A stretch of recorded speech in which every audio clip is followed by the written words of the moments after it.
ಕಳೆದ ವಿಧಾನಸಭಾ ಚುನಾವಣೆಯಲ್ಲಿ ರಾಮನಗರ ವಿಧಾನಸಭಾ ಕ್ಷೇತ್ರವು ತೀವ್ರ ಕುತೂಹಲವನ್ನು ಉಂಟುಮಾಡಿತ್ತು. ಕಾರಣ ಜೆಡಿಎಸ್ ಪಕ್ಷದ ಅಭ್ಯರ್ಥಿಯಾಗಿದ್ದ ಈ ರಾಷ್ಟ್ರದ ಗೌರವಾನ್ವಿತ ಮಾಜಿ ಪ್ರಧಾನಮಂತ್ರಿಗಳ ಮೊಮ್ಮಗ 2 ಬಾರಿ ರಾಜ್ಯದ ಮುಖ್ಯಮಂತ್ರಿ ಆಗಿ ಆಳ್ವಿಕೆ ನಡೆಸಿದಂತಹ ವ್ಯಕ್ತಿಯ ಮಗ, ಹಾಲಿ ಅದೇ ಕ್ಷೇತ್ರದ ಶಾಸಕರೂ ಆಗಿದ್ದ ವ್ಯಕ್ತಿಯ ಮಗನಾಗಿದ್ದಂತಹ ಯುವ ನಾಯಕ ನಿಖಿಲ್ ಕುಮಾರಸ್ವಾಮಿ ಇನ್ನೂ ಕಾಂಗ್ರೆಸ್ ಪಕ್ಷದ ಕಟ್ಟಾಳು ಆಗಿ ಕಣದಲ್ಲಿ ಅಖಾಡಕ್ಕಿಳಿದಿದ್ದವರು.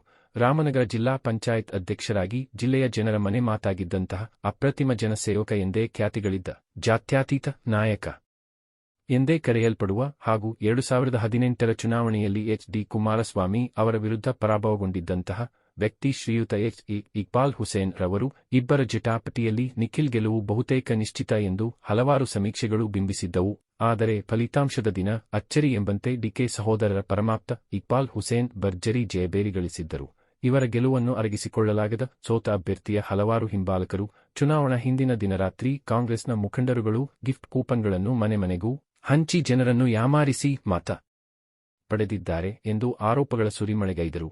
ಇದೆಲ್ಲವೂ ಈಗ ಮುಗಿದು ಹೋಗಿರುವ ಅಧ್ಯಾಯವೇನೋ ಸರಿ, ಆದರೆ ದಿನಾಂಕ 17 ಫೆಬ್ರವರಿ 2025ರ ಸೋಮವಾರ ಹಾರೋಹಳ್ಳಿ ತಾಲೂಕು ಕೇಂದ್ರದಲ್ಲಿರುವ ಶ್ರೀ ಚಾಮುಂಡೇಶ್ವರಿ ತಾಯಿ ಸನ್ನಿಧಾನದ ಆವರಣದಲ್ಲಿ ಸರ್ಕಾರದಿಂದ ಆಯೋಜಿಸಲಾಗಿದ್ದ 32 ಕೋಟಿ ರುಗಳ ವೆಚ್ಚದ ವಿವಿಧ ಕಾಮಗಾರಿಗಳ ಶಂಕುಸ್ಥಾಪನೆ ಕಾರ್ಯಕ್ರಮದ ವೇದಿಕೆಯಲ್ಲಿ ಮಾತನಾಡಿದ ಶಾಸಕ ಇಕ್ಬಾಲ್ ಹುಸೇನ್ ರವರು, ಚುನಾವಣೆಗೂ ಮುನ್ನ ಕ್ಷೇತ್ರದ ಪ್ರತಿ ಮತದಾರರ ಮನೆ ಬಾಗಿಲಿಗೆ ಖುದ್ದಾಗಿ ಬಂದು ನನ್ನನ್ನು ಪರಿಚಯಿಸಿಕೊಳ್ಳುವ ಸಂದರ್ಭದಲ್ಲಿ ಪ್ರಥಮ ಬಾರಿಗೆ ಬಂದಾಗ ಕೈಯಲ್ಲಿ ತವಾವನ್ನು ಹಿಡಿದುಕೊಂಡು ಬಂದೆ. ಮತ್ತೆ 2ನೇ ಬಾರಿ ಬರುವಾಗಲೂ ಬರಿಗೈಯಲ್ಲಿ ಬರಬಾರದು ಎಂದು ನಿಮ್ಮ ಬಳಿಗೆ ಬಂದ ಸಂದರ್ಭದಲ್ಲಿ ಡಿನ್ನರ್ ಸೆಟ್ ಅನ್ನು ಕೊಂಡು ತಂದೆವು.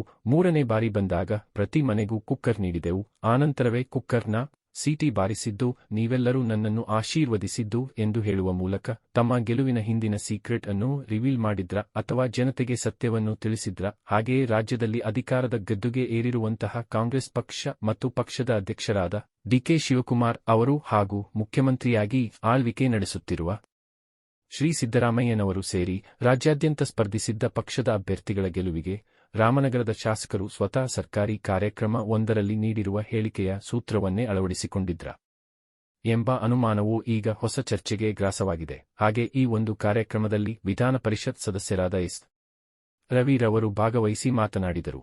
ತಹಶೀಲ್ದಾರ್ ಹಾಗೂ ಸಿಬ್ಬಂದಿ ವರ್ಗ, ಪಟ್ಟಣ ಪಂಚಾಯಿತಿ ಮುಖ್ಯ ಅಧಿಕಾರಿ ಹಾಗೂ ಸಿಬ್ಬಂದಿ ವರ್ಗ, ಕೆಪಿಸಿಸಿ ಪ್ರಧಾನ ಕಾರ್ಯದರ್ಶಿ ಡಿಎಂ ವಿಶ್ವನಾಥ್, ಜಿಲ್ಲಾ ಪಂಚಾಯಿತಿ ಮಾಜಿ ಸದಸ್ಯರಾದ DS Bhujangaiah, HK. Nagaraju, Saubhagyamma, guarantee ಯೋಜನೆಗಳ ಅನುಷ್ಠಾನ ಸಮಿತಿ ಹಾರೋಹಳ್ಳಿ ತಾಲೂಕು ಅಧ್ಯಕ್ಷ ಕೆಟಿ ಶಿವಮಾದಯ್ಯ, ಬಮೂಲ್ ನಿರ್ದೇಶಕ ಎನ್. ಹರೀಶ್ ಕುಮಾರ್, ತಾಲೂಕು ಪಂಚಾಯಿತಿ ಮಾಜಿ ಸದಸ್ಯ ಪುರುಷೋತ್ತಮ್, ಕೋಟೆ ಸೋಮಣ್ಣ, ಡಿಪಿಕೆ ಬಾಲಾಜಿ, ಜಕ್ಕಸಂದ್ರದ ಕೇಬಲ್ ರವಿ, ಗಬ್ಬಾಡಿಯ ವಿಶಾಲಾಕ್ಷ್, ಮುನಿನಗರದ ಶಿವಾನಂದ, ಮುದ್ದು ಕೃಷ್ಣ, ಕೋಣಾಲು ದೊಡ್ಡಿ ರಾಮಕೃಷ್ಣ, ದುನ್ನಸಂದ್ರ ಪ್ರಶಾಂತ್, ಬೆಣಚಿಕಲ್ಲು ದೊಡ್ಡಿ ರುದ್ರೇಶ್, ಮರಳವಾಡಿಯ ಡಿಎಂ ಮಹದೇವ, ತುಳಸಿ ನಾಯ್ಕ ಸೇರಿದಂತೆ ಅನೇಕರು ಉಪಸ್ಥಿತರಿದ್ದರು.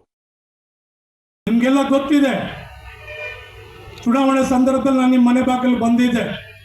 ಒಂದ್ಸಲ ಡಿ.ಕೆ. ಸುರೇಶ್ ಅವ್ರು ನಿನ್ನ ಮನೆ ಬಾಗಿಲಿಗೆ ಹೋಗಿ ಎಲ್ರಿಗೂ ಕೂಡ ನೀನು ಮಾತಾಡಿಸ್ಬೇಕು, ನಿನ್ನ ಕೈ ಮುಗಿಬೇಕು, ನಿನ್ನ ಕಾಲು ಮುಗಿಬೇಕು, ಅವರೆಲ್ಲರೂ ಕೂಡ ನಿನ್ನ ಮತ ಕೇಳಬೇಕು ಅಂತ ಹೇಳಿದ್ರು. ಆ ಸಂದರ್ಭದಲ್ಲಿ ನಿಮ್ಮೆಲ್ಲರೂ ಮನೆ ಬಾಗಿಲಿಗೂ ನಾನು ಬಂದಿದ್ದೀನಿ. ಪರಿಚಯ ಮಾಡಿಕೊಡೋ ಸಂದರ್ಭದಲ್ಲಿ ನಿಮಗೆ ತವಾ ಕೊಟ್ಕೊಂಡು ಬಂದಿದ್ದೀನಿ ನಾನು.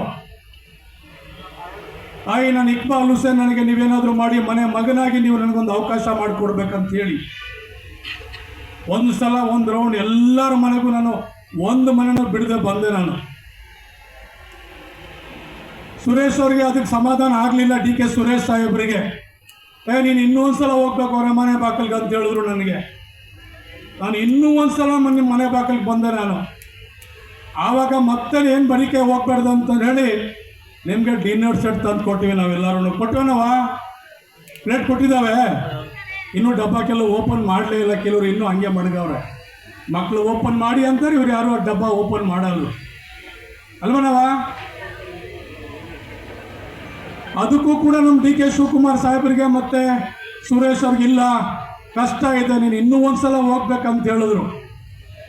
2 ಸಲ ರೌಂಡ್ ಮಾಡಿದ್ದೀನಿ ಸ್ವಾಮಿ, ನನಗೆ ಕಾಲು ಕೈ ಎಲ್ಲ ಬಿದ್ದೋಗಿದೆ, ನನ್ನ ಕೈಲಿ ಆಗಲ್ತು, ಬಿಸಿಲು ಅಂತ ಹೇಳಿದೆ. ಇಲ್ಲ ಇಲ್ಲ ಇಲ್ಲ, ನೀನು ಹೋದ ಸಲ ಸೋತಿದೆಯೇ, ಈ ಸಲ ನಿನಗೆಲ್ಲರೂ ಕೂಡ ಜನ ಓಟ್ ಹಾಕ್ತಾರೆ, ಇನ್ನೂ ಒಂದ್ಸಲ ಹೋಗ್ಬೇಕಂತ ಹೇಳಿದ್ರು. 3ನೇ ಸಲನೂ ನಿಮ್ಮ ಮನೆ ಬಾಗಿಲಿಗೆ ಬಂದೆ. ಆವಾಗ ಮತ್ತೆ ಬರಿಕೆ ಹೋಗ್ಬೇಕಲ್ಲ ಅಂಥೇಳಿ ಕುಕ್ಕರ್ ತಗೊಬಂದೆ. ಆವಾಗ ಬಂದನವ, ಆವಾಗಲೇ ಸಿಟಿ ಹೊಡೆದಿದ್ದು ಕುಕ್ಕರ್ದು. ಉಶ್ ಅಂತ ಹೊಡಿತು ಶುಕ್ರರು ಅಲ್ವಾ. ಆ 3ನೇ ಸಲನ ನೀವೆಲ್ಲ ಒಪ್ಕೊಂಡು ಪರವಾಗಿಲ್ಲ, ನಮ್ಮ ಹುಡುಗ ನಮ್ಮ ಮನೆ ಮಗನ ಈ ಕೆಲಸ ಮಾಡ್ತಾನೆ, ನಮ್ಮ ಮಾತು ಕೇಳ್ತಾನೆ ಅಂಥೇಳಿ ನೀವೆಲ್ಲರೂ ಕೂಡ ನನಗೆ ಮತ ಹಾಕಿ ಇವತ್ತು ನಿಮ್ಮ ಸೇವೆ ಮಾಡಲಿಕ್ಕೆ ನನಗೊಂದು ಅವಕಾಶ ಮಾಡಿಕೊಟ್ಟಿದ್ದೀನಿ. ಶವಿ ನ್ಯೂಸ್ ಲೈಕ್ ಮಾಡಿ, ಶೇರ್ ಮಾಡಿ, ಸಬ್ಸ್ಕ್ರೈಬ್ ಮಾಡಿ. ಧನ್ಯವಾದಗಳು.